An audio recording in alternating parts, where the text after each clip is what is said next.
यह एक कोशिका है जो सभी जीवित ऊतकों की मूल इकाई है।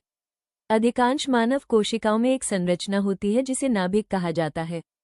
नाभिक में जीनोम होता है। मनुष्यों में जीनोम 23 जोड़े गुणसूत्रों में विभाजित होता है। प्रत्येक गुणसूत्र में डीएनए की एक लंबी श्रृंखला होती है जो हिस्टोन नामक प्रोटीनों के चारों ओर कसकर लिपटी रहती है। डीएनए के भीतर कुछ भाग होते हैं जिन्हें जीन कहा जाता है। ये जीन प्रोटीन बनाने के निर्देश रखते हैं। जब कोई जीन सक्रिय होता है तो आरएनए पॉलीमरेज नामक एंजाइम जीन की शुरुआत से जुड़ जाता है और डीएनए के साथ आगे बढ़ते हुए नाभिक में उपलब्ध मुक्त बेस से मैसेंजर आरएनए की एक श्रृंखला बनाता है। डीएनए कोड यह निर्धारित करता है कि मुक्त बेस किस क्रम में मैसेंजर आरएनए में जोड़े जाएंगे। इस प्रक्रिया को ट्रांसक्रिप्शन कहा जाता है।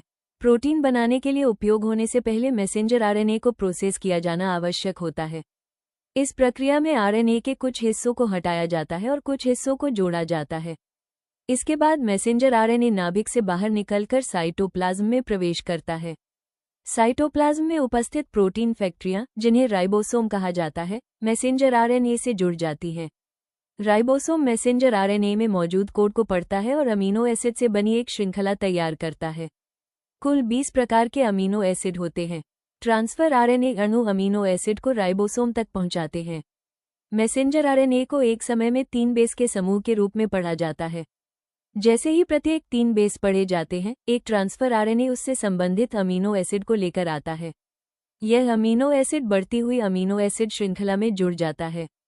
जब अंतिम अमीनो एसिड जुड़ जाता है तो ये श्रृंखला मुड़कर एक जटिल त्रि-आयामी संरचना बना लेती है और इसी से एक पूर्ण प्रोटीन का निर्माण होता है।